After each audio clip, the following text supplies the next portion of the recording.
welcome back to Maximum Attack Rallying, or if it is your first time here, welcome to the channel. 2 videos in 2 days. What am I playing at? The reason for this is simple. So I am recording this right about when my regular video will be going live. This video is a little bonus based on some news that's come out. So in short, Motorsport UK, the UK's governing body, have released a draft set of regulations for 2025. There's some really interesting stuff in there that I had to talk about. You're going to have to forgive me because I'm going to be looking down at the laptop a little bit. There's a lot to go through. I will try and keep it relatively brief, and I'll put some bits and pieces on the screen so you can kind of see the main part of it and you can pause and read it to your heart's content. I'm not going to read through every line. There is some stuff in here about targas. I know that will be important to some of you. I really want to focus on the kind of big hitting stuff in stage rally terms. Some of this is really big. So let's get straight into it. I will put a link in the description as well so you can read the full draft. This is all up for consultation, so you can send your feedback to Motorsport UK on this. I'm sure some of you will have some very strong feelings on it. I know I do. There's some stuff in here that I really like. There is some stuff in here that I do not like. So we'll go through the main things. It's a bit of a roller coaster, up and down with some good and some bad. So let's just jump right in. Let me get the first one up on the screen so you can have a look, because this one really took me by surprise, to be honest. It's not something I was expecting. So let me just read the first line or two and then we can get into it in a bit more detail. So it says, all new holders of competition licenses are limited to vehicles in classes 4 to 16 and H1A to H14 for a minimum of 4 events. Basically, that means for your first 4 rallies after you complete your rally license test, you cannot drive a World Rally car, a Rally 2 car, a previously homologated Group N 4-wheel drive car, an RGT car, or even a two-wheel drive car over 2 litres. That's quite a big move. This is a bold move from Motorsport UK, which, I mean, in a way you have to congratulate them for being brave. I'm not a huge fan. I see where they're coming from, and I understand why there might be concern about someone inexperienced jumping into a very powerful car. Does that actually happen very often though? Let's face it, very few people can afford to go and buy a Rally 2 car as their first ever rally car, and most people who did that would be experienced in some other form of motorsport or have lots of experience of high performance cars. So I feel like they're maybe trying to solve a problem here that doesn't really exist. I think the problem is that it actually puts up further barriers to entry, which is the last thing that rallying needs right now. One example that I've seen bandied about is that if you happen to build or buy a sort of clubman spec Subaru Impreza, which might not actually be that fast, you might end up falling foul of these regulations because it's 4-wheel drive and isn't homologated. So I think overall I have my doubts about this. I'm just, like I said, I see where they're coming from, but I just don't really think that it was necessary. I don't think it helped someone. And if you take me as an example, I've had my competition license for a very long time, but through various circumstances I've only done 2 events. So I was allowed to rent an Impreza earlier in the year, which I wouldn't be allowed to do as a new license holder from next year if this goes through. And it just seems a bit silly, doesn't it? You know, why am I allowed? Which, as I understand this rule as it's written, I would still be allowed, but someone new wouldn't. There are exemptions depending on your experience, but you know, if you've come from karting or circuit racing or something. But I don't know. For me, this is just a bit unnecessary, and it's just another barrier to entry that rallying doesn't need. Moving on and moving in a more positive direction, let's put the next one I wanted to raise up on the screen. This one I'm a big fan of. Because I think this is a really positive step. So as you can see, basically this says that Rally 2 and Rally and R5 cars now have to run with the homologated restrictor, 32mm restrictor. That makes all the sense in the world to me. I never understood why they were allowed to then run with the national spec 34mm restrictor, because it just complicates things. You know, it's not what we need. We don't need the sport to be any more complicated.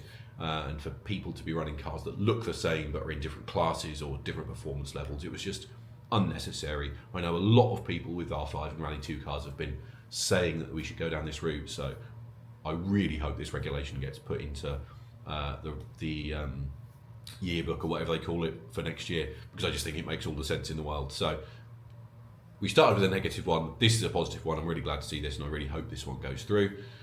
Let's jump forward to the next one, which is the class structure, which is a bit more complicated again and not all positive. So let's get that one up on the screen right now. So as you can see, we've got quite a big table here. I had to split it to try and make it so it was actually vaguely readable. Jumping back to that regulation about experience, you can see classes 1 to 4 there are for all your kind of higher end stuff, which you wouldn't be allowed to drive as a newcomer if that rule goes through. In terms of this table, there's some good and some bad in here for me. If you look in classes 10 through 13, we've got Rally Start in there, which, you know, it's good that they're trying to bring in classes for less modified cars. It's not how I would do it personally, but, you know, it's nice to see that that's been put in place.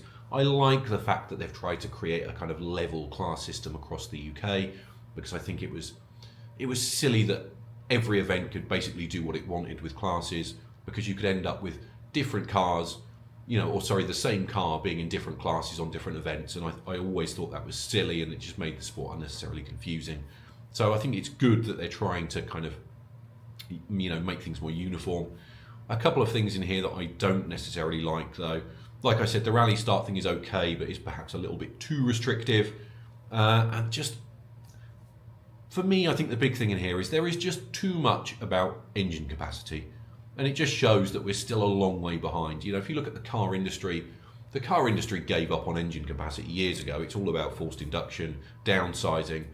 And these classes just don't really cater to that, Nathan Evans, a guy who competes in a Clio, who's very much of the same mind as me in terms of wanting to encourage more modern cars, has pointed out that this doesn't really cater towards turbocharging, particularly 1600cc turbo cars, which in road car terms are very common. Fiesta ST, Corsa VXR, Clio Renault Sport, things like that. They are exactly the type of car we should be encouraging, because they're exactly the type of car that a lot of younger people buy, and we need more younger people in the sport. But if you look at these rules, they are automatically put into class 3, and unless you spend a fortune, they're going to be massively uncompetitive. So I just don't think this is quite forward-looking enough. It's a start, but we really need to focus more on forced induction. Again, going back to these Rally Start classes 10 to 13, nothing in there about turbocharging. So basically, they're just going to have the standard multiplication, which I can't say, factor applied, which is going to make it very complicated. It's just not going quite far enough for me. As a more positive point on classes, though, there is one change that I am really, really pleased about. So we're going to jump to another slide so I can show you a good thing and continue the up and down roller coaster. So let's bring, sorry, I'm looking down again. Let's bring up the next one. Now this one I am very, very pleased about. So we're into historics. Not a big fan of historics, because I think, I was talking a lot about the turbocharging thing and not moving on. Historics in the UK seems to refuse to move past the 70s. This, though, could make things move forward nicely. So in historic FIA level, you're allowed to compete in cars up to 1990, and that includes turbocharged cars, so you can have early Group A cars. That is the same in the UK, by the way, but Europe is now looking to move forward to the next step, so up to 95, so we'd then be looking at Escort Cosworths, Subaru Imprezas and that kind of thing, which is really good. This, though, these regulations that you can see on the screen right now would move the UK ahead of Europe, which I think is incredible. So H15 is obviously of particular interest to me, because it would allow all Formula 2 and kit cars up to 1999 to compete in historic rallies. So that is fantastic. As I said, the FIA European historic rallies are looking at 95, so you'd be getting kind of Group A Formula 2 cars. This takes us up to 1999, so you're getting, Megane Maxis and all that kind of thing would be eligible for historic rallies in the UK. That, I think, is fantastic. That is a really, really big step by Motorsport UK, and I absolutely applaud them for it. Brilliant. Love that. Really hope that one goes through. Similarly, H16, that is for four-wheel drive cars, so that would allow all Group A and Group N four-wheel drive cars up to 99 to do historics. That, again, I really like. Those cars are 25 plus years old. They are historic. So I think that's great. Wouldn't include World Rally cars, which is a bit of a shame because, again, you know, the oldest World Rally cars are getting on for 30 years old now. 97, those cars came out. So they are historic. They are so old. But I'm really pleased to see this. I think it is a big kick up the backside for historic rallying in the UK, which is much needed. We are way, way too focused on 70s cars in the UK. So I'm really pleased to see them take this step. I hope it works. I hope we start to see Group A and F2 historic cars out from next year. That would be absolutely brilliant. So well done. Double thumbs up there for Motorsport UK. Really, really like that one. And that brings us to the last one, which is another one that I'm going to say tentatively positive about. I'm going to break the up and down cycle. I am tentatively positive about this one with some caveats. So let's get that one up on the screen right now. Yes. Yes, this is good. So what you see before you is a very boring looking table about weight limits. I have been banging this drum for so long about how the weight limits in the UK are all wrong. Basically, we had a system that had different weight limits for cars pre-1981, or end of 1981, and then a different weight limit for cars made from 1982 onwards. And what that basically meant was that you could take a Chevette Mark II Escort, something of that nature, generally Escorts obviously because they're the most popular car, and you could run it at, look at this table, if it was at up to 2.5 litres, you could run it at 880 kilograms, but you could also have a modern 2.5 litre Millington Diamond engine with over 300 horsepower, a sequential gearbox, Reiger dampers, modern cage, all this stuff, and just because your body shell was old, you were allowed to run it much lighter. Now, what they're proposing is to scrap that and have a flat weight limit regardless of the age of the car, unless that car is homologated. So if your car is, going back to the F2 car for example, a homologated Formula 2 kit car has a minimum weight of 960 kilos, so you could run a homologated F2 car at that, but if you built your own 2 litre homebrew car, it could actually weigh a little bit less than that under these regulations. Now, this, for me, I think is a good thing. This one, by the way, is not proposed to come in until 2026, so there's a bit of a wait for this, because I think this one is going to really upset some people.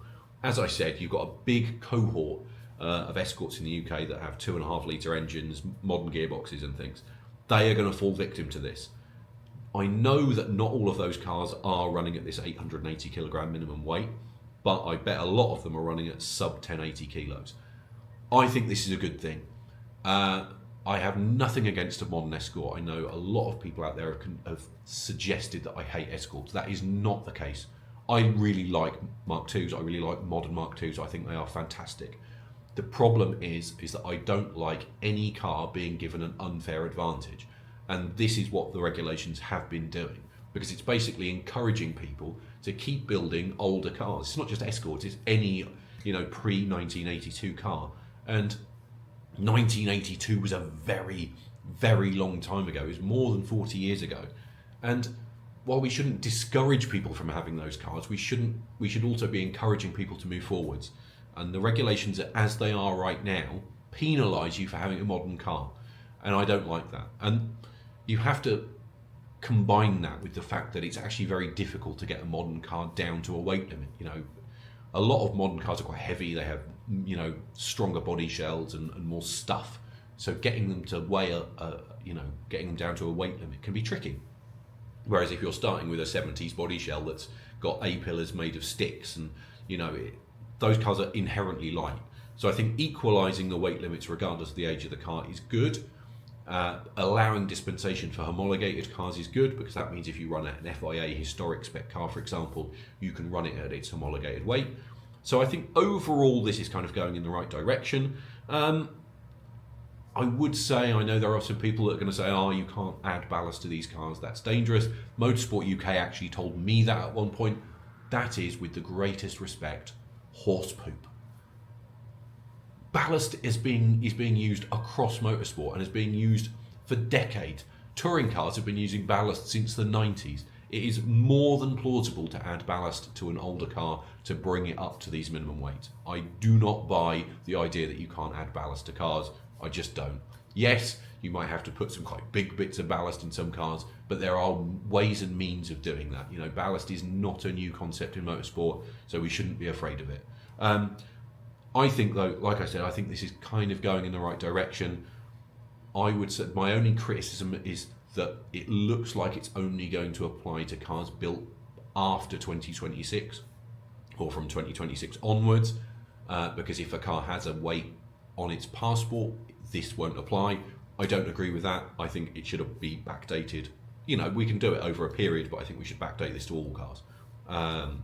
Because if you build a shiny modern spec Mark II Escort in December 2025, why should it be any different to one built in January 2026? That doesn't make any sense to me. But there we are. I'm going to stop prattling on because I understand that this video is going to be a bit too long for some of you. Again, I'm going to apologise for looking down so much, but there was a lot to take in, and I had to look at it so that I could remember what I was talking about. There's a lot in there, that's for sure. I would love to know what you think, so do please share your comments. If you disagree with my feelings, do let me know. If you think that there should be something extra, I would love to hear about that as well. More importantly than any of that, though, if you have strong feelings about this, do send them to Motorsport UK, because we need them to know what we as rally people want. So we have to give them feedback. We have to say what's good, what's bad, where they could go further, where they've gone too far. We have to tell them. That is the only way that things are going to change, and our voice has to be loud. So do remember to do that. Like I said, I'll put a link to this in the description below so that you can look at it directly on their website, and then you can contact them through that or through your local motor club. I'm going to wrap it up there because I know that this has been going on a bit. Like I said, it was a nice little juicy bonus video that I couldn't resist doing, and we'll see what happens. Will it come? Will it not? We've got a few months to find out, haven't we? But, you know, maybe some of this stuff will make it in for next year, or maybe it'll be tweaked a bit. So I'll leave it there. Thanks for watching. As always, do like, comment, subscribe, and I will see you again in the next